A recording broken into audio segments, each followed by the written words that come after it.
నాలుగు అందరూ చూడండి దయచేసి వాక్యాన్ని చదవండి. ఇంత గొప్ప సాక్షి సమూహము మేఘము వలె మనలను ఆవరించి ఉన్నందున మనము కూడా ప్రతి భారమును సులువుగా చిక్కులు పెట్టు పాపమును విడిచిపెట్టి విశ్వాసమునకు కర్తయు దానిని కొనసాగించువాడునైన యేసు వైపు చూచుచు మన ఎదుట ఉంచబడిన పందెములో ఓపికతో పరుగెత్తుదము. ఆయన తన ఎదుట ఉంచబడిన ఆనందము కొరకై అవమానమును నిర్లక్ష్యపెట్టి సిలువను సహించి దేవుని సింహాసనము యొక్క కుడి పార్శ్వమున ఆసీనుడై ఉన్నాడు.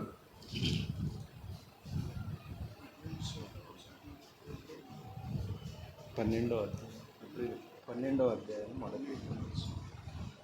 పిల్లలు మనం చదివిన ఈ వాక్య భాగము దాని ముందున్న అధ్యాయంలోని మరి విశ్వాసంతో గొప్ప కార్యాలు చేసినటువంటి వారి చరిత్రలు అందులో రాయబడి ఉన్నాయి. విశ్వాసంతో దేవుని ఎదుట జీవించిన వారు చేసినటువంటి కార్యములను గురించి, వారు ఎలాగూ విశ్వాసం చేత దేవునికి ఇష్టలుగా ఉన్నారో వారు చేసినటువంటి సంగతులు అక్కడ రాయబడి ఉన్నాయి. వాటిని 11వ అధ్యాయం చివరిలో ముగిస్తూ 12వ అధ్యాయం ప్రారంభంలో అలాంటి విశ్వాస వీరుల గురించి బోధిస్తూ ఇంత గొప్ప సాక్షి సమూహము మేఘం వలె మనల్ని ఆవరించి ఉంది అని ప్రోత్సాహకరంగా చెప్తూ మనం ఎలాగ ఉండాలి, మనం ఎలాగ వెంబడించాలి అని చెప్తూ ఉన్న మాటల్ని ఈరోజు మనం చదువుకున్నాం. ఇందులో రాయబడిన మాటలో మనం ఎలా వెంబడించాలి దేవుణ్ణి, ఇక్కడ చదివిన ఈ భాగం అంతట్లో కూడా మనం గమనిస్తే విశ్వాసము అనే దాన్ని హైలైట్ చేసి చెప్పబడింది. అంటే అది ముఖ్యమైన విషయంగా మనం కలిగి ఉండాలి అని చెప్పబడింది. దేవుణ్ణి వెంబడించడం మన క్రైస్తవ జీవితం యేసు ప్రభువుని మనం మన సొంత రక్షకునిగా అంగీకరించడంతో ప్రారంభమవుతుంది. యేసు ప్రభు మన పాపముల కొరకు చనిపోయారని మనం హృదయంలో విశ్వసించి నోటితో ఒప్పుకొని మరి ఆ విధంగా మనం రక్షణలోనికి ప్రవేశిస్తాము. విశ్వసించడం చేత మనం క్రైస్తవ జీవితాన్ని ప్రారంభిస్తాం. అయితే ప్రారంభించిన తరువాత మనకి ప్రారంభంలో ఉండే ఆ కొద్ది విశ్వాసము అది అందులో మనం ఎదగాలి అని ఈ వాక్యంలోని ఈ భావంగా మనం నేర్చుకోవచ్చు. మనం కలిగి ఉన్న ఆ కొద్ది విశ్వాసమును అది వృద్ధి చేసుకోవాలి, మరి మనకు అది ఎంతో అవసరమైన విషయము అని ముఖ్యమైన విషయంగా మనం కలిగి ఉండాలి అని మనకు బోధిస్తూ ఉంది వాక్యం. విశ్వాసమును కలిగి ఉండడము ఇక్కడ చెప్పబడిన ఈ భాగంలో మన ముందున్నవారు విశ్వాసం చేత చాలా గొప్ప కార్యాలను చేసినట్లుగా మనకి బోధిస్తూ ఉంది కదా. అయితే మనము కూడా మన ముందున్న వారు ఎలాగైతే నడిచారో క్రైస్తవులైన తర్వాత మనం నడవడానికి మన ముందున్న వారి మాదిరిని, మరి ఇంకో చోట పేతురు రాసిన పత్రికలో ఆయన మన ఎదుట ఉంచిన మాదిరిని మనం అనుసరించాలి అని, అలాగే ప్రభువును ప్రేమించి ఆయనను పోలి నడిచిన వారి మాదిరిని మనం అనుసరించాలని, మరి మన ముందున్నవారు విశ్వాసంతో వారు ఎలాగైతే జీవించారో వారి జీవితంలో మనం మాదిరిగా నుంచుకోవాలని, మనము కూడా వారిని పోలి నడవాలి అని మనకి వాక్యం బోధిస్తుంది. అయితే ఈ కొనసాగించే విషయంలో, నడిచే విషయంలో మనము ఇక్కడ చెప్పబడిన విషయాలు సాధారణంగా మనల్ని వెనక్కి లాగుతూ ఉన్నాయి. ఇక్కడ ఏమనుందంటే మనం కూడా ప్రతి భారాన్ని సులువుగా చిక్కులు పెట్టు పాపమును విడిచిపెట్టి అని చెప్పబడింది. ఈ రెండు విషయాలు, భారము, అనేక ప్రయాసపడి భారం మోసుకొనుచున్నా అని ఒక చోట రాసున్నట్లుగా మరి మనుషులు అనేకమైన భారముల చేత నలగొట్టి కృంగిపోయిన స్థితిలో ఉండడము, అలాగే సులువుగా చిక్కులు పెట్టే అవివేకంతో మనుషులు చేయునట్టి క్రియల చేత మరి పాపములో పడిపోయి ఇక వాటి చేత కొనసాగలేక, విశ్వాసంలో ఎదగలేక మరి వారు ఉన్నట్లుగా అనేకుల యొక్క జీవితాలు నేడు ఉన్నట్లుగా మనం చూడవచ్చు. మా ప్రతి భారము కూడా మనకి యెషయా గ్రంథంలో ఇలాగూ చెప్పబడింది. ఏమనుందంటే అక్కడ మనం భారం అనేది మనల్ని ఏ విధంగా చేస్తుందంటే ఒక చోట 46వ అధ్యాయంలో, యెషయా గ్రంథం 46వ అధ్యాయంలో 2వ వచనంలో ఇలాగ రాసి ఉంది: మీ మోతలు సొమ్మసిల్లు పశువులకు భారముగా నున్నవి, అవి కృంగుచు కూలుచు నుండి ఆ బరువులను విడిపించుకొనలేక తామే చెరలోనికి పోయి ఉన్నవి. దాని ముందున్న భాగం కూడా: బేలు కూలుచున్నది, నెబో కృంగుచున్నది, వాటి ప్రతిమలు జంతువుల మీదను పశువుల మీదను మోయబడుచున్నవి. మనుషులు అనేక భారముల చేత ఇదిగోండి ఇలాంటి అనుభవంలో ఆ బరువులను వారు విడిపించుకోలేక మీ మోతలు సొమ్మసిల్లు పశువులకి భారంగానున్నవి అని. వాస్తవంగా మన పిలుపు ఏంటి అని అంటే, శిష్యులుగా ఉన్నవారి మన పిలుపు ఏంటి అని అంటే, మనం సిలువనెత్తుకొని మోయవలసి ఉన్నవారము, సిలువనెత్తుకొని ఆయనను మనం వెంబడించవలసిన వారము. ప్రభు ఇచ్చిన పిలుపు కూడా అదే కదా. ఎవడైనాను శిష్యునిగా ఉండగోరిన ఎడల అనుదినము కూడా సిలువనెత్తుకొని నన్ను వెంబడించమని ఉంది.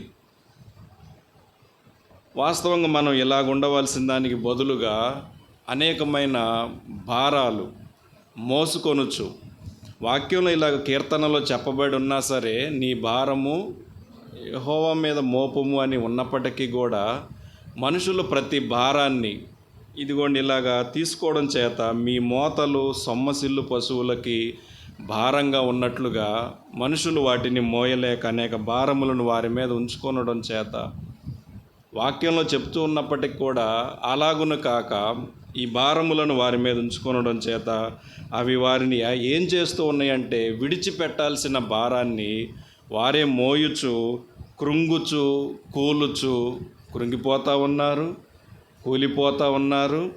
అలాగే ఆ బరువులను విడిపించుకోలేక వారే తామే చెరలోనికి పోయినట్లుగా చాలామంది కనిపిస్తూ ఉంటారు. కానీ ప్రభువుతో, దేవునితో స్నేహం చేయువారు లేదా సహవాసం చేయువారు ఏ భారం కూడా వారు భారంగా వారికి అని అనిపించదు. కానీ సరైన సహవాసం లేకపోవడం చేత, దేవునితో సరైన సహవాసం లేనివారు ఇదిగోండి ఇలాగా ప్రతి విషయంలో చెరలోనికి పోతున్నట్లుగా, చెరపట్టబడిపోయినట్లుగా ఇలాంటి అనుభవంలో కొనసాగుతూ ఉంటారు. కానీ మనము విశ్వాసులుగా మన జీవితమును ప్రారంభించిన నాటి నుండి మనం తర్వాత తరాల వారికి మాదిరిగా ఉండాలి అని అంటే, మనము ఖచ్చితంగా ఎదగాల్సిన విషయం ఏదైనా ఉంది అంటే విశ్వాసంలో మనం ఎదగాల్సి ఉంది. ఇక్కడ మనం చదివిన భాగంలో విశ్వాసమునకు కర్తయు దానిని కొనసాగించువాడునైన యేసు వైపు చూస్తూ అని రాయబడి ఉంది. విశ్వాసానికి కర్త అంటే దానిని కలుగజేసేవాడు, అలాగే దానిని కొనసాగించువాడు. మనం కలిగి ఉన్న విశ్వాసమును అది కొనసాగాలి అనేది ఆ వాక్యం యొక్క భావము. మనం ఏదైతే విశ్వాసం కలిగి ఉన్నామో అది కొనసాగాలి.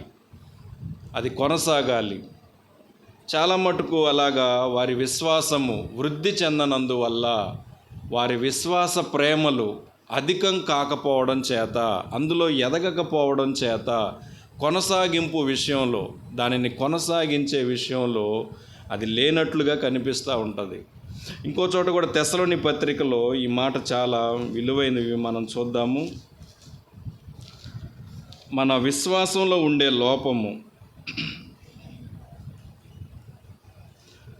3వ అధ్యాయము 8వ వచనంలో, మొదటి తెస్సలోని పత్రిక 3వ అధ్యాయము 8వ వచనంలో, ఏలయనగా మీరు ప్రభువునందు స్థిరముగా నిలిచితిరా, మేము బ్రతికినట్టే మేము మీ ముఖము చూచి మీ విశ్వాసంలో ఉన్న లోపమును తీర్చున్నట్లు అనుగ్రహించుమని రాత్రింబగళ్ళు అత్యధికముగా దేవుని వేడుకొనుచుండగా, మన దేవుని ఎదుట మిమ్మును బట్టి మేము పొందుచున్న యావత్తు ఆనందము నిమిత్తము దేవునికి తగినట్టుగా కృతజ్ఞతాస్తుతులు ఎలాగూ చెల్లింపగలం. ఇక్కడ మొదట చెప్పిన మాట, ప్రభువునందు మీరు స్థిరంగా నిలిచితిరా, మేము బ్రతికినట్టే. విశ్వాసులుగా మనము నిలిచి ఉంటేనే తాను నిలుచున్నానని తలంచుకొని ప్రతి వాడు కూడా పడిపోకుండా తనను తాను జాగ్రత్త చేసుకోవాలి.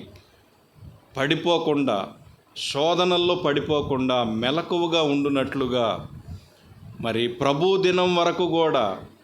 దినం వరకు కూడా మనల్ని మనం జాగ్రత్త పరుచుకోవాలని, ఇంకో చోట కూడా మీరు పొందిన రక్షణని భయముతోనూ వణుకుతోనూ దాన్ని జాగ్రత్తగా కొనసాగించుకోండి అని చెప్తూ ఉన్న దాంట్లో వీటన్నిటి సారాంశం మనము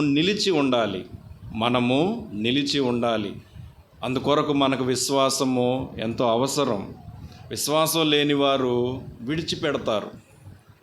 అదే విశ్వాసం కలిగిన వారు నిలిచి ఉండగలుగుతారు. మీరు ప్రభువునందు స్థిరంగా నిలిచితిరా, మేము బ్రతికినట్టే. సేవ నిలిచి ఉండాలన్నా, బ్రతికి ఉండాలనన్నా, అనేకులకు ఆశీర్వాదకరంగా ఉండాలన్నా ఇక్కడనున్నవారు ఇందులో నిలిచి ఉన్నట్లయితే మనం ప్రసంగాల ద్వారా మనుషుల్ని మార్చలేము. అంటే ఇక్కడ మనం చెప్పే వీటి ద్వారానే బయటనున్న వారందరూ కూడా రక్షించబడతారనేది కాదు, కానీ మనం ఇక్కడ నిలిచి ఉన్నవారు, విశ్వాసంలో వారు ఎదుగుతూ, మరి క్రీస్తును గూర్చిన మాట వలన విశ్వాసం ఎలాగైతే కలుగుతుందని, ఆ మాటల చేత విశ్వాసము కలిగి ఉన్నవారు క్రియలతో కూడిన జీవితాన్ని వారు జీవించగలిగినట్లయితే అట్టి సేవలు నిలిచి ఉంటాయి.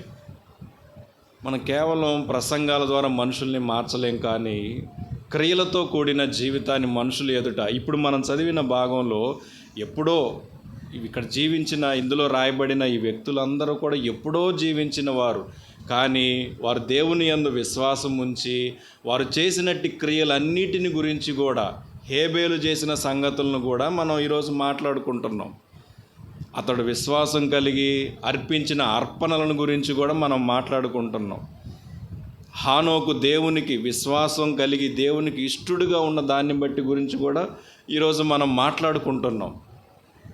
మనం విశ్వాసంలో సన్నగిల్లకుండున్నట్లు లేదా బలహీనులం కాకుండాన్నట్లు, దేవుడు చెప్పిన మాటల యందు నమ్మిక ఉంచడం చేత మనం విశ్వాసంలో బలవంతులం అవుతాం. అబ్రహామునకు అట్టి విశ్వాసం అతన్ని బలపరిచింది. వాగ్దానం చేసిన వాడు దానిని నెరవేర్చుటకు సమర్థుడు అని రూఢిగా అతను విశ్వసించి, ఆ విశ్వాసం వలన అతడు బలము పొందెను. మరి ఈరోజు మనకి బలాన్ని కలుగజేసేది ఎక్కడ మనం దాన్ని వెతుకుతున్నాం? దేవుని మాటల యందే మనం దాన్ని వెతకవలసిన వారమై ఉన్నాం. వాస్తవంగా విశ్వాస విషయంలో మనం బలహీనులము కాకుండా బలవంతులుగా నుండి మనం స్థిరంగా నిలిచి ఉంటే, ఏలయనగా మీరు స్థిరంగా నిలిచితిరా, మేము బ్రతికినట్టే. విశ్వాసులను గురించి ఆయన సేవకుడు చెప్తూ ఉన్న మాటలేది. మీరు స్థిరంగా నిలిచారా, మేము బ్రతికినట్లే. ఆ తర్వాత మాట, మేము మీ ముఖము చూచి మీ విశ్వాసంలో ఉన్న లోపమును తీర్చున్నట్లు అనుగ్రహించుమని రాత్రింబగళ్ళు అత్యధికముగా దేవుని వేడుకొనుచుండగా. ఇక్కడ ఇంకో మాట కూడా, దేవుణ్ణి వీళ్ళు వేడుకునే విషయం, ఈ దైవజనులు లేదా సేవకులు వేడుకునే విషయం దేని గురించి అంటే, వారి ముఖము చూచి వారి విశ్వాసంలో ఉన్న లోపము ఏంటి? విశ్వాసంలో ఉండే లోపం ఏంటి అని అంటే, మనుషులు కొరింథీ పత్రికలో చూస్తే మనకు అక్కడ అర్థమవుద్ది. కొరింథీలకు రాసిన మొదటి పత్రిక 2వ అధ్యాయంలో 5వ వచనంలో ఇలాగ రాసి ఉంది. మీ విశ్వాసము 147వ పేజీ, మీ విశ్వాసము మనుషుల జ్ఞానమును ఆధారము చేసుకొనక దేవుని శక్తిని ఆధారం చేసుకొని ఉండవలెనని నేను మాట్లాడినను, స్వార్థ ప్రకటించినను, జ్ఞానయుక్తమైన తీయని మాటలను వినియోగింపక పరిశుద్ధాత్మయు దేవుని శక్తియు కనబరచు దృష్టాంతములనే వినియోగించి తిని. ఇక్కడ పౌలు గారు చెప్తున్న సంగతి, మీ విశ్వాసము మనుషుల జ్ఞానాన్ని ఆధారం చేసుకోకూడదు. అలా ఆధారం చేసుకొనక దేవుని శక్తినే ఆధారం చేసుకోవాలి అని బోధిస్తూ ఉంది. ఇది విశ్వాసంలో ఉండే లోపం. మనుషుల యొక్క జ్ఞానాన్ని ఆధారం చేసుకొని ఉంటారు. మనుషుల యొక్క జ్ఞానాన్ని ఆధారం చేసుకొని ఉండటం ఇది లోపము. కానీ మనం ఎల్లప్పుడూ కూడా దేవుని శక్తిని ఆధారం చేసుకొని ఉండాలి అని వాక్యం నేర్పుతుంది. అబ్రహాము తాను చెప్పిన దాన్ని నెరవేర్చుటకు దేవుడు సమర్థుడు. దేవుని శక్తి దేవుడు చెప్పిన మాటను నెరవేర్చగలదు అనేది ఆయన ఖచ్చితంగా విశ్వసించిన విషయం. దేవుని శక్తిని ఆధారం చేసుకొని ఉంది అని మనం చెప్పొచ్చు. దేవుని శక్తిని ఆధారం చేసుకొని ఉంది అని. ఇప్పుడు మన విశ్వాసంలో లోపం ఏంటి అని అంటే, మనం మనుషుల జ్ఞానాన్ని ఆధారం చేసుకుంటాం. దేవుని శక్తిని ఆధారం చేసుకోవడానికి బదులుగా మనుషుల జ్ఞానాన్ని ఆధారం చేసుకోవడం. చూడండి, ఇలాంటి లోపములు సరిచేయబడాలి, ఇలాంటి లోపములు సరిదిద్దబడాలి. ఎందుకంటే మనం ప్రభువుని కలుసుకోవాల్సి ఉంది కాబట్టి మన విశ్వాసమును మనం ఖచ్చితంగా కాపాడుకోవాల్సి ఉంది. పౌలు గారు చెప్పిన మాట,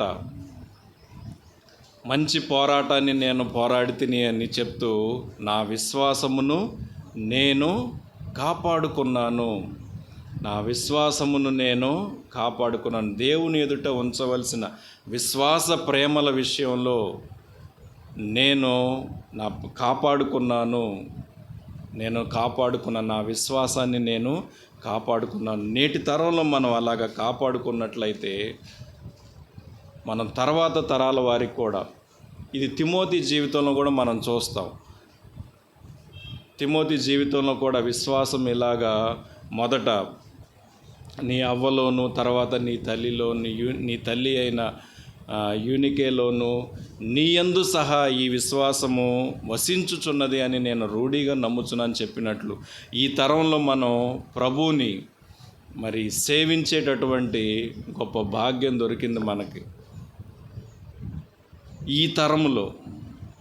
కానీ ఇటువంటి తరాన్ని గురించి ప్రభు ఈ తరము వారిని నేను దేనితో నేను పోల్చుదును అని చెప్పినట్లు, పిలుపులు ఆటలాడుకొని పిల్లకాయల మాదిరిగా ఉన్నారు అని చెప్పినట్లుగా, విశ్వాసమును గురించి నేర్చుకొనక, ప్రార్థనను గురించి నేర్చుకొనక, దేవుని జ్ఞానాన్ని గురించి నేర్చుకొనక ఎలా ఉంటుంది అని అంటే ఈ తరము. కీర్తనల్లో చూద్దాము. కీర్తనల గ్రంథము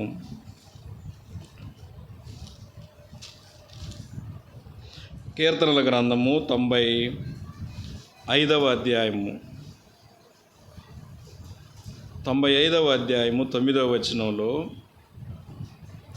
అచ్చట మీ పితరులు నన్ను పరీక్షించి శోధించి నా కార్యములు చూచిరి. 40 ఏండ్ల కాలము ఆ తరము వారి వలన నేను విసికి, వారు హృదయమున తప్పిపోవు ప్రజలు, వారు నా మార్గములు తెలుసుకొనలేదని అనుకొంటిని. ఇక్కడ చూడండి, ఇశ్రాయేలీయుల గురించి దేవుడు చెప్తున్న మాటలు ఇవి. వారు దేవుణ్ణి పరీక్షించి శోధించి అనేక కార్యాలను వారు దగ్గర నుండి చూసిన వాళ్ళు. సముద్రంలో బడి నడిచి వెళ్ళారని కూడా ఇంకో చోట రాసి ఉంది. సముద్రంలో వాళ్ళు నడిచి వెళ్ళారు అని. ఇలాంటి గొప్ప కార్యాలను దగ్గరగా చూసినప్పటికి కూడా ఆ తరము వారిని గురించి దేవుడు చెప్తుంది ఏంటంటే, 40 ఏండ్ల కాలము ఆ తరము వారి వల్ల నేను విసికి. చూడండి, ఇప్పుడు మనం ఈ తరంలో దేవునిని సంతోషపెట్టేవారిగా, లేదా దేవుని చేత అంగీకరించబడే విధంగా మన జీవితము లేదా మన భక్తి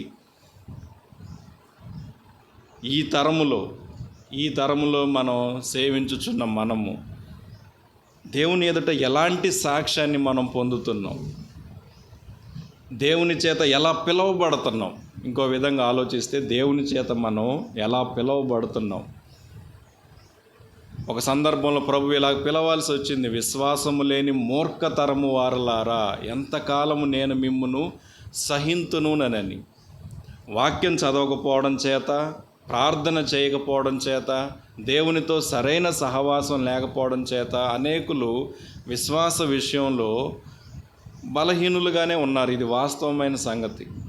దేవునితో సరైన సహవాసం లేదు. అందుచేత మరి దేవుని మాటల యందు కూడా నమ్మిక ఉంచకపోవడం చేత విశ్వాస విషయంలో కూడా బలహీనులుగా ఉంటా ఉన్నారు.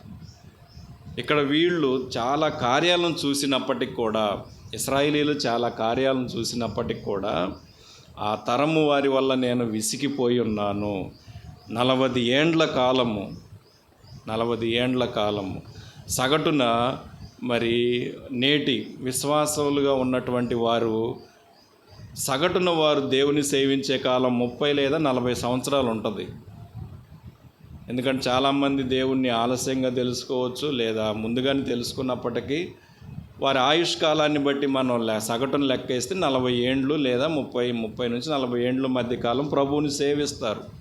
కానీ ఈ సేవించిన కాలంలో ఈ తరము వారి వల్ల దేవుడు ఇదిగోండి ఇలాగే చెప్పగలిగేటట్లుగా ఉన్నట్లయితే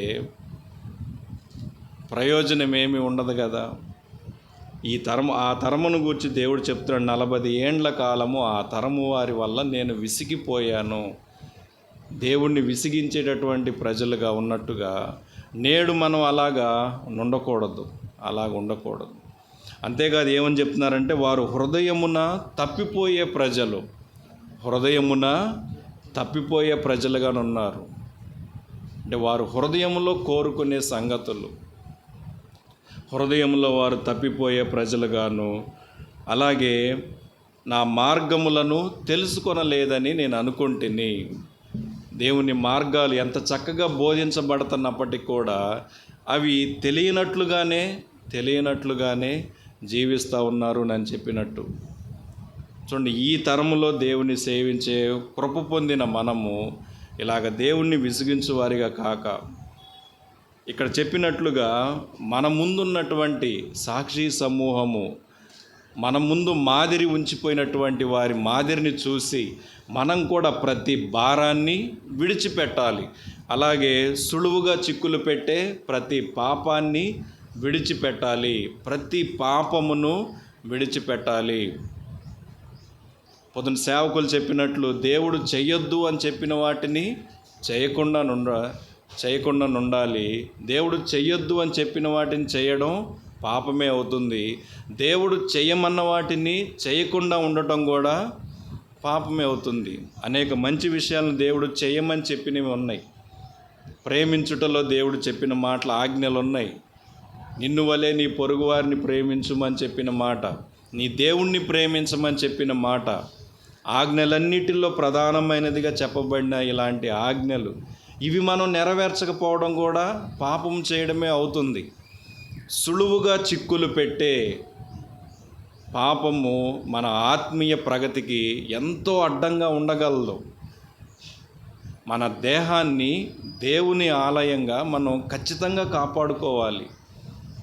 ప్రభు ఇచ్చిన ఈ ఆజ్ఞ ఇంకో చోట కూడా ఇలాగుంది కదా, నేను పరిశుద్ధుడనై ఉన్న ప్రకారము మీరును పరిశుద్ధతను గురించి దేవుడిచ్చిన ఈ ఆజ్ఞ మనం కాపాడుకోవాల్సింది. మన జీవితమును, మీ దేహము దేవుని ఆలయంగా మనం దాన్ని కాపాడుకోవాలి.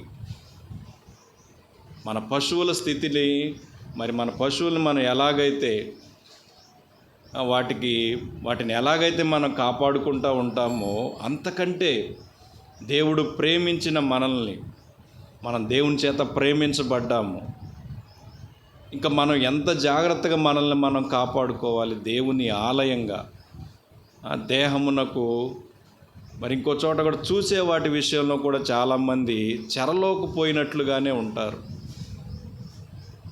చూసే వాటి విషయంలో కూడా జయము లేని వారిగా ఉంటారు. వ్యర్థమైన వాటిని చూడకుండా ఉండలేరు. చూడండి, ఇలాంటి ఓడిపోయిన స్థితి మరి నేడు మనం కనబరుస్తూ ఉన్నట్లయితే,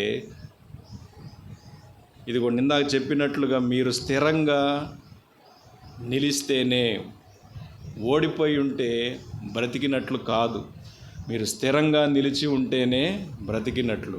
మన ముందున్నటువంటి సాక్షి సమూహం మనకి ప్రోత్సాహాన్ని ఇస్తుంది.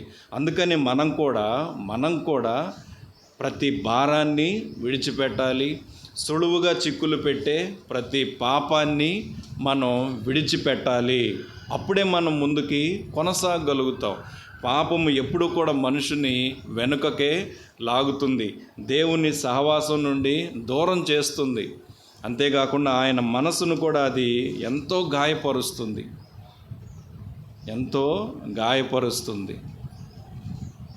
మనము ఆయన ఎదుటనున్నప్పుడు మరలా ఒకసారి యెషయా గ్రంథంలో చూపిస్తాను. మనము ఆయన ఎదుటనున్నప్పుడు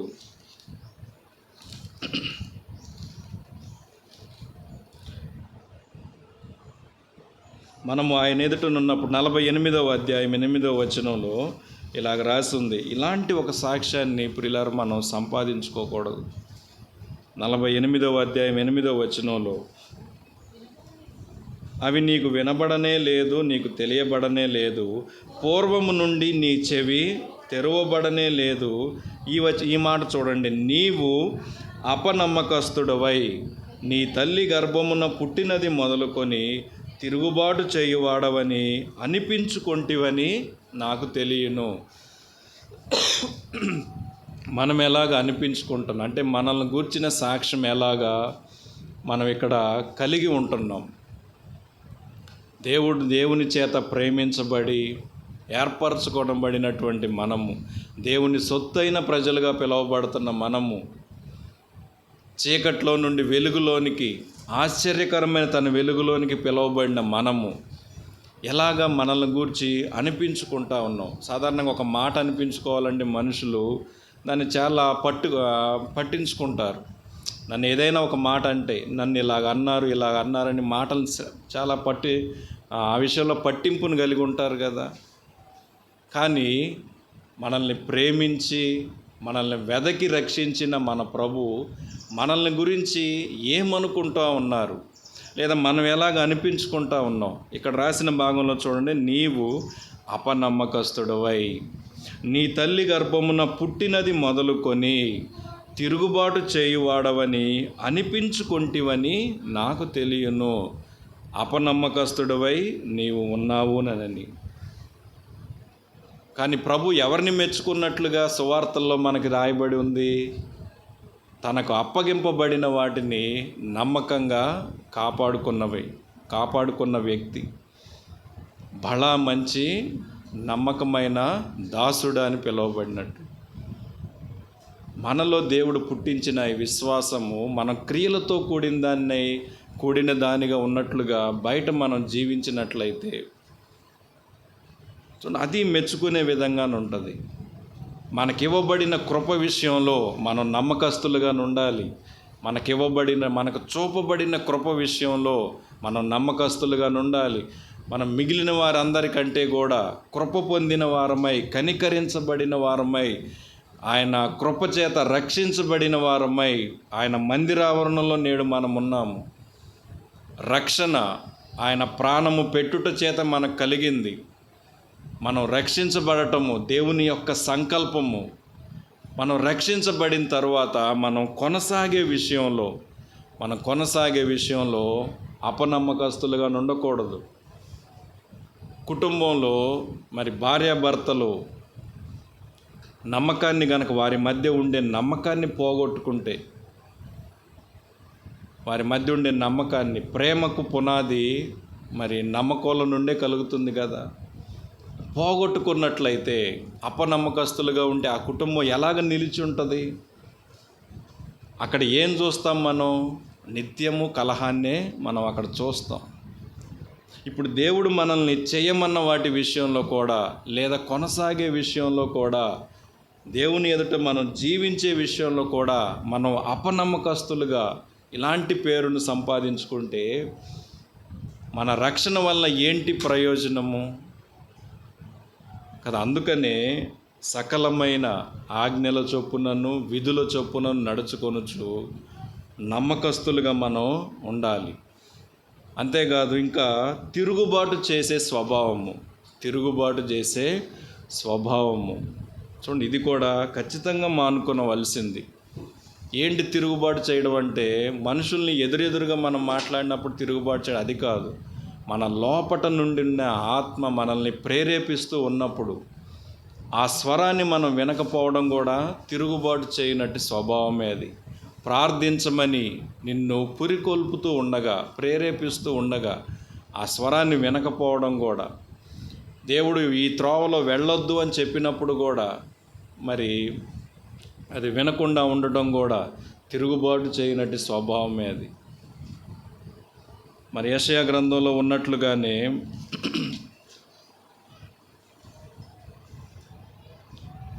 ఆయన మనకు వినుబుద్ధిని పుట్టించగా, ప్రభువగు 50వ అధ్యాయంలో మాట ఇది, ప్రభువగు యెహోవా నా చెవికి వినుబుద్ధి పుట్టింపగా నేను ఆయన మీద తిరుగుబాటు చేయలేదు.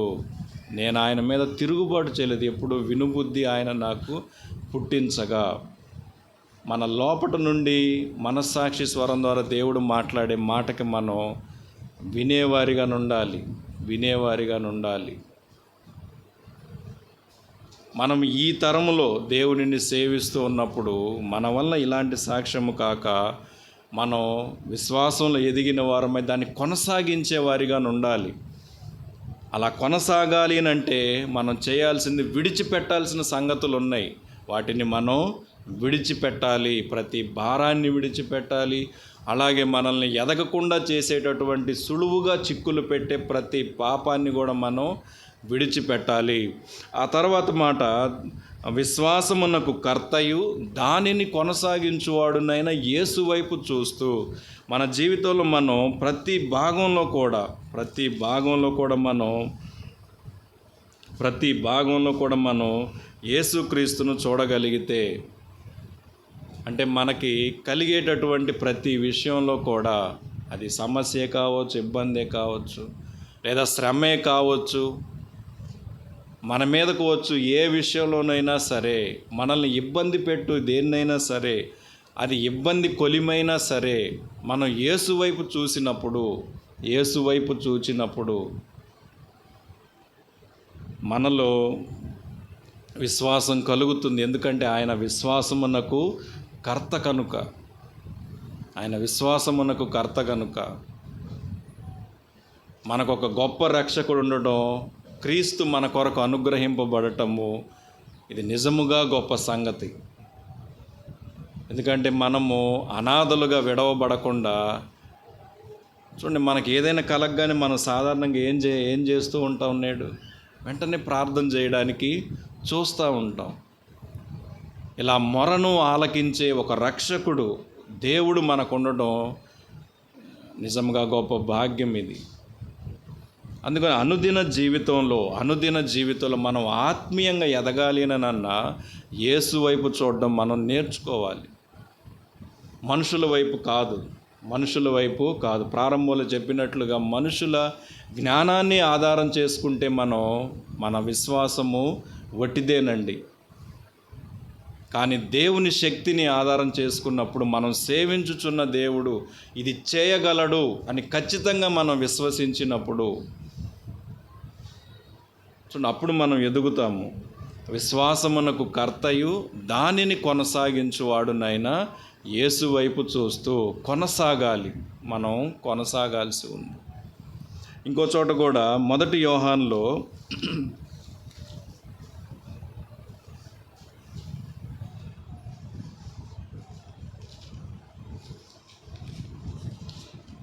ఒక్క నిమిషం అండి,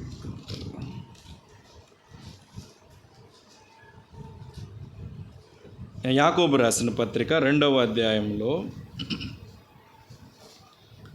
ఇక్కడ కూడా విశ్వాసమును గురించి మంచి మాట రాయబడి ఉంది. 2వ అధ్యాయము 22వ వచనంలో, ఇక్కడ ముందున్న భాగంలో మీరు చాలాసార్లు ఇవి చదివే ఉంటారు. మరి విశ్వాసము క్రియలు లేని విశ్వాసము నిష్ఫలమైనది అని అలాగే విశ్వాసం క్రియలు లేనిదైతే అది ఒంటిగా ఉండి మృతమైనదని ఇక్కడ రాయబడి ఉంది. 2వ అధ్యాయం, యాకోబు రాసిన పత్రిక 2వ అధ్యాయంలో. అంటే మనం విశ్వసించుచున్నామని నోటితో చెప్తే సరిపోదు, కానీ క్రియలతో కూడా మనం దాన్ని చూపించేవారిగా ఉండాలి అనేది ఈ వాక్య సారాంశం. 22వ వచనంలో విశ్వాసము అతని క్రియలతో కూడి కార్యసిద్ధి కలుగజేసిననియు, క్రియల మూలంగా అతని విశ్వాసము పరిపూర్ణమైనదనియు గ్రహించుచున్నావు గదా అని చెప్పబడి బాగా ఎవరిని గురించి ఈ మాటలు చెప్పబడ్డాయి అంటే అబ్రహామును గురించి ఈ మాటలు చెప్పబడ్డాయి. దేవుడు చెప్పినట్లుగా, మరి ఇలాగా దేవుడు చెప్పిన మాట యందు ఆయన నమ్మిక ఉంచుటను బట్టి అబ్రహాము దేవుని నమ్మెను, అది అతనికి నీతిగా ఎంచబడెను. దేవుడు చెప్పిన దాన్ని నెరవేర్చుటకు దేవుడు సమర్థుడని అబ్రహాము రూఢిగా విశ్వసించడం చేత ఆయన క్రియలు, విశ్వాసము అతని క్రియలతో కూడా కార్యసిద్ధి కలుగజేసినని, క్రియల మూలంగా అతని విశ్వాసము పరిపూర్ణమైనట్లుగా. మనం కేవలం విశ్వాసం ఉంచుతున్నామని చెప్పినట్టు అది మాత్రమే సరిపోదు, కానీ విశ్వాసము క్రియలు లేనిదైతే అది ఒంటిగా ఉండి మృతమైనది. ఏదైనా మనకి కొదువుగా ఉందేనని అనుకోండి, మనం అవిశ్వాసుల్లాగా మాట్లాడకూడదు. దేవుడు ఇది చేయగలడు అని చెప్పగలిగి ఉండాలి. విశ్వాసం కలిగిన వారైతే దేవుడిది చేయగలడు, దేవునికి సమస్తము సాధ్యమే అని నమ్మగలుగుతుంది విశ్వాసం. అదే అవిశ్వాసం అయితే అలాంటి నమ్మిక వారిలో పుట్టించదు. అందుకని మనము క్రియలతో కూడిన జీవితాన్ని, మనం విశ్వసించుచున్నట్లుగానే క్రియలతో కూడిన జీవితాన్ని మనం జీవించాలి.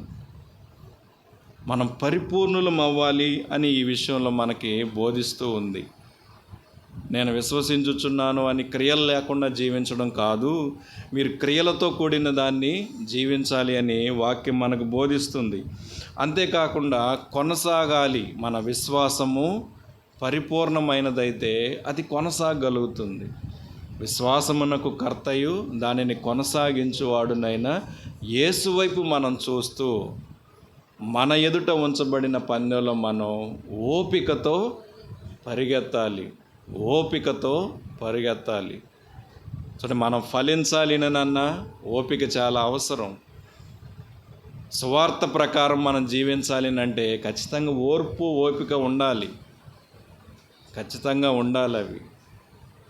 ఎందుకంటే క్రైస్తవ జీవితం సాధారణమైనటువంటి జీవితం కాదు, మనుషులు జీవించేటటువంటి, అందరూ జీవించేటటువంటి జీవితం కాదండి క్రైస్తవ జీవితం. అలాంటి జీవితం కాదు క్రైస్తవ జీవితం. ఓపిక. ఇంకో చోట కూడా యాకోబు పత్రికలోని ఇంకో చోట కూడా మీరు యోబు యొక్క సహనాన్ని గురించి మీరు విన్నారు కదా, సహించిన వారు ధన్యులని అనుకొనుచున్నాం కదా, మీరు యోబు యొక్క సహనమును గూర్చి వింటిరి, ఆయన ఎంతో జాలియు కనికరము గలవాడని మీరు తెలుసుకొని ఉన్నారు. కేవలం మనం అనేక సంగతులను తెలుసుకోవడమే కాదు, వాటిని గైకొనే వారిగా కూడా ఉండాలి. మన సహనాన్ని గురించి తెలుసుకోగలుగుతున్నారా? చూడండి, యాకోబు పత్రికలో ఈ మాట యోబు ఎప్పుడో జీవించిన యోబును గురించి చెప్తూ, మీరు యోబు యొక్క సహనమును గూర్చి వింటిరి. మీరు యోబు యొక్క సహనాన్ని గురించి మీరు వింటిరి. మరి మన గురించి, మన సహనాన్ని గురించి సహించుచున్న వారిగా మనల్ని గూర్చి వినగలరా? నేను చేయుచున్నది ప్రతిసారి కూడా కరెక్టేనని మనం అనేక సార్లు మరి మన ప్రవర్తన విషయంలో తప్పిపోతూ ఉంటాం. నేను చేసేది కరెక్టేనని అనుకుంటూ ఉంటాం, తొందరపడి నడుస్తూ ఉంటాం, త్వరగా మాట్లాడుతూ ఉంటాం, కోప్పడుతూ ఉంటాం. కానీ ఇక్కడ వీరిని గురించి చూడండి, మనం ఫలించవలనన్న ఓర్పు. అదే మాటలు కూడా మరి 1వ అధ్యాయంలో కూడా రాసి ఉంది. యాకోబు రాసిన పత్రికలోనే 4వ వచనంలో, 1వ అధ్యాయం 4వ వచనంలో, మీరు సంపూర్ణులను అనునాంగులను ఏ విషయంలోనైనాను కొదవలేని వారునై ఉండునట్లు ఓర్పు తన క్రియను కొనసాగింపనీయుడి. చూడండి, కొనసాగాల్సిన ఇంకొక విషయం కూడా, మీరు సంపూర్ణులు కావాలని అన్నా, మనం ఇప్పటికే ఎంతో నేర్చుకున్నామంటే చూడండి, అది అవివేకం. అది మనం నేర్చుకొనుచు ఉన్నాము, మనం నేర్చుకుంటూ ఉన్నాం, అనేక విషయాలను గురించి మనం నేర్చుకుంటూ ఉన్నాం. మనం పౌలు గారు కూడా ఒక సందర్భంలో చెప్పారు, ఇప్పటికి నేను గెలిచానని కానీ సాధించానని కానీ నేనేం అనుకోవడం లేదు, నేను పరిగెడతా ఉన్నాను అని చెప్పినట్లుగానే సంపూర్ణుడగుటకు నేను పోరాడుతున్నానని చెప్పినట్లుగానే మనం కూడా మనం కలిగి ఉన్న వాటిని సంపూర్ణత వైపు మనం వెళ్తూ ఉన్నాం. కానీ ఈ క్రమంలో మనకి ఏం అవసరం? ఓర్పు తన క్రియను కొనసాగింపనీయుడి. మన విశ్వాసం కొనసాగాలి, అలాగే ఓర్పు కూడా మనం ఫలించుట కోసం అది కూడా కొనసాగాలి, ఓర్పు కూడా కొనసాగాలి. కానీ దేహమును మనం ఆత్మచేత నడిపించబడే అనుభవంలోనికి రావాలి. మన శరీరము మన ఆత్మచేత నడిపించబడే అనుభవంలోనికి రావాలి. శరీరానుసారంగా ప్రవర్తించేవాడు క్రైస్తవుడిగా పిలువబడ్డు. శరీరానుసారంగా ప్రవర్తించేవాడు క్రైస్తవుడిగా పిలువబడ్డు. కానీ ఆత్మచేత శారీరక క్రియలను చంపిన ఎడల మీరు జీవిస్తారు, మీరు నిలిచి ఉంటారు. చూడండి, అలాంటి జీవితాన్ని మనం సాధకం చేసుకోవాలి. మన ఎదుట ఉంచబడినటువంటి ఇంకో చోట కూడా మనం చదివిన 12వ అధ్యాయంలోని మరలా చూద్దాము. 12వ అధ్యాయంలోనే మనం చదివిన హెబ్రీకి పత్రిక 12వ అధ్యాయంలో, మన ఎదుట ఉంచబడిన పందెములో ఓపికతో మనము పరుగెత్తుదము. ఇక్కడ కూడా ఈ మాటలు చెప్పబడ్డాయి. మన ఎదుట ఉంచబడిన పందెంలో ఓపికతో మనం పరిగెత్తుదము. మన ముందున్నటువంటి సాక్షి సమూహాన్ని చూచి మనం కూడా ప్రతి భారాన్ని, సులువుగా చిక్కులు పెట్టే ప్రతి పాపాన్ని మనం విడిచిపెట్టాలి. అంతేగాక విశ్వాసమునకు కర్త, దానిని కొనసాగించువాడునైనా యేసు వైపు చూడడం నేర్చుకోవాలి. మనం యేసు వైపు చూడడం మనం నేర్చుకోవాలి. మీలో ఎవరికైనా శ్రమ కలిగినా చెప్పండి. అప్పుడు శ్రమ కలిగినప్పుడు ఏం చేస్తాం? వాక్యంలో ఉన్న మాటే అది. ఆదరణ కోసం చూస్తూ ఉంటాం, మనమే జాలి పడాలని చూస్తూ ఉంటాం. కానీ మోకరించి ప్రార్థించేవారు, యేసు వైపు చూచి, కలిగిన శ్రమను బట్టి యేసు వైపును చూచి మోకరించి ప్రార్థించేవారు తక్కువ ఉంటారు. మీలో ఎవరికైనా శ్రమ కలిగినా ఏం చేయమని రాసింది? ఉంది కదా ఆ మాట. మీలో ఎవరికైనా శ్రమ సంభవించిన అతడు ఏం చేయమని రాసింది? అతడు ప్రార్థన చేయవలెను. యాకోబు పత్రికలోనుంది ఈ మాట. కానీ మనం శ్రమ కలగగానే యేసు వైపు చూడడానికి బదులుగా మనకు కలిగే వాటిలో నుంచే దేవుడు మనకు నేర్పడానికి చూస్తాడండి. మన జీవితంలో సంభవించే వాటి ద్వారానే దేవుడు మనల్ని చక్కగా చెక్కడానికి చూస్తాడు. ఇప్పుడు ఒక మంచి శిల్పి చేతిలో ఉన్నప్పుడు ఆయన దానికి ఒక మంచి రూపుని ఇచ్చినట్లుగానే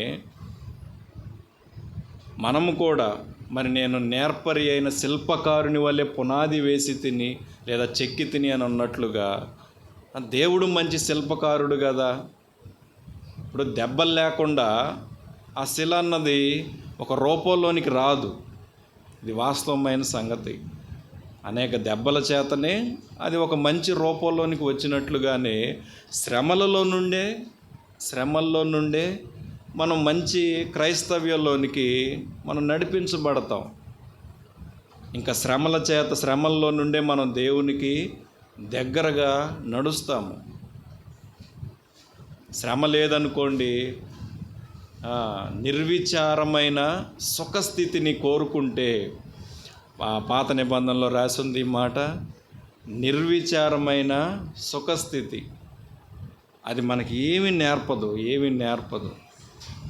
కానీ మనకు కలిగే వాటన్నిటిలో నుంచే దేవుడు మనకు నేర్పడానికి చూసినప్పుడు, మనకు కలుగుచున్న వాటిని బట్టి మనకేదో సంభవించినట్లుగా కాకుండా, ఇది మన కొరకని యేసు వైపు చూడడానికి మనం నేర్చుకున్నట్లయితే, యేసు వైపు చూడడానికి మనం నేర్చుకున్నట్లయితే అనేక సంగతులను మనం సంపాదించుకోవచ్చు.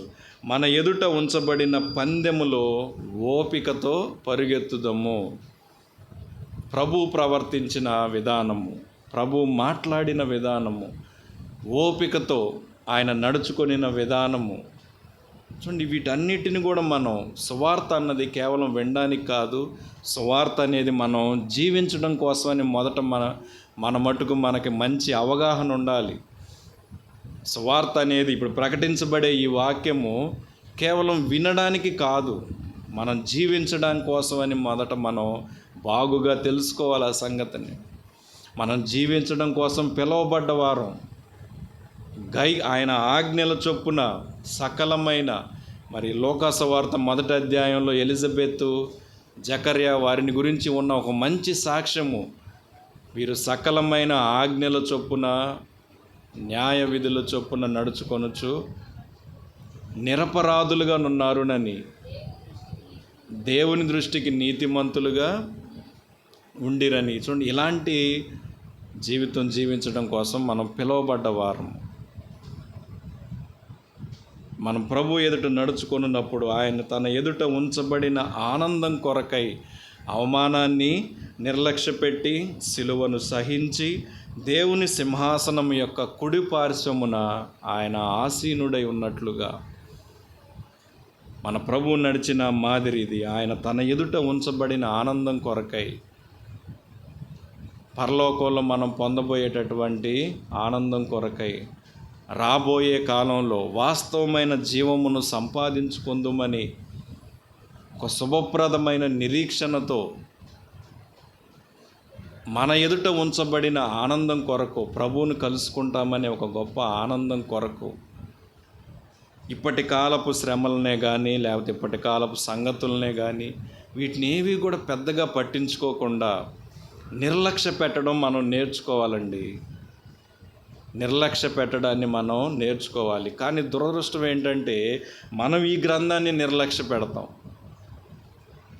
ఇందులోని మాటల్ని నిర్లక్ష్య పెడతాం, సువార్తను నిర్లక్ష్య పెడతాం.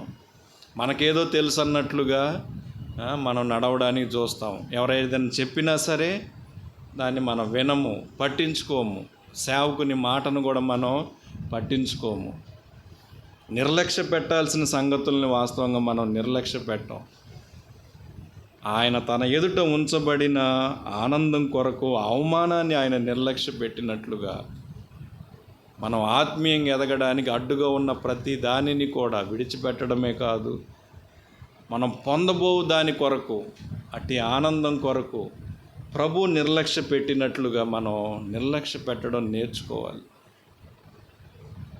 మన ప్రతి భారాన్ని మోస్తూ, లేదా మనుషుల యొక్క మాటల వలనైన దాన్ని కూడా మనం మోస్తూ, ఎప్పుడు అప్పజెప్పాలా అన్నట్లు, ఎవరైనా మనల్ని ఏదైనా అన్నప్పుడు ఆ మాటని బాగా భద్రపరుచుకొని దానిని సమయం వచ్చినప్పుడు తిరిగి అప్పజెప్పవచ్చు అన్నట్లుగా, ప్రభు అలాగ అప్పజెప్పినట్లుగా ఏదైనా ఒక చిన్న ఆధారం ఉందా? లేదు, ఎక్కడ అలాగ చేయలేదు. దెయ్యం పట్టిన వాడానని అన్నారు, కానీ ఏ సందర్భంలోనైనా సరే నీవు నన్ను ఇలాగ అన్నావని చెప్పి అన్నట్లుగా ఎక్కడా లేదు.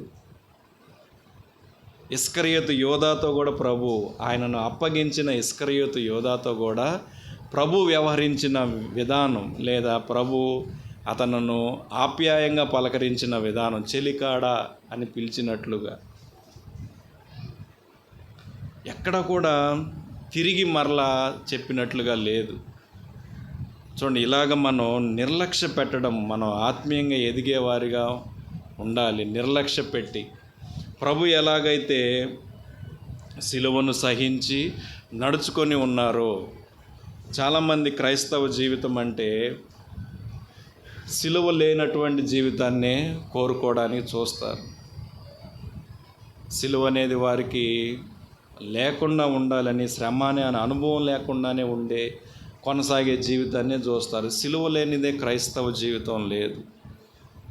సిలువను సహించుట కొరకు మనం పిలువబడ్డ వారము.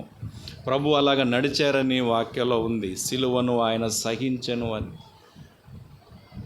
చూడండి, మనం కూడా అలాగా సిలువను సహించుటకు, సిలువను ఎత్తుకొని ఆయనను వెంబడించుటకు మనం పిలువబడ్డ వారము. మన పిలుపది. దీన్ని ఎవరో చేయాలని చెప్పి మనం చూడకూడదండి. ఎవరో చేయాలని చూడకూడదు. మన కొరకు సిలువని ప్రభువే మోసుకొని వెళ్ళారు. మధ్యలో సైనికులు వేరొకరి మీద దానిని మోపడానికి కొద్దిసేపు చూశారు, కానీ మన కొరకు ప్రభు సిలువను ఆయన మోసుకొని వెళ్ళారు. ఇప్పుడు మనం రాబోయేటటువంటి ఆనందం కొరకు మనం ఎందుకు సిలువను మోసుకొనుచు సహించుకొనుచు వెళ్ళకూడదు చెప్పండి? మనం జీవించుట చేత మనుషుల్ని ప్రభావితం చేయగలం. సువార్త ప్రకారము మనం క్రమముగా జీవించుటను బట్టే మనుషుల్ని మనం ప్రభావితం చేయగలం. మనం జీవించకుండా మనుషుల్ని ఎప్పటికీ ప్రభావితం చేయలేము.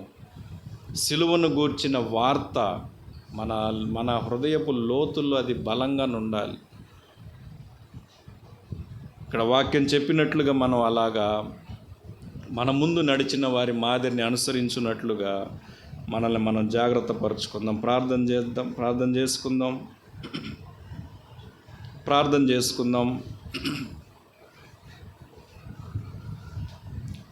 మనం విన్నటువంటి వాక్యమును బట్టి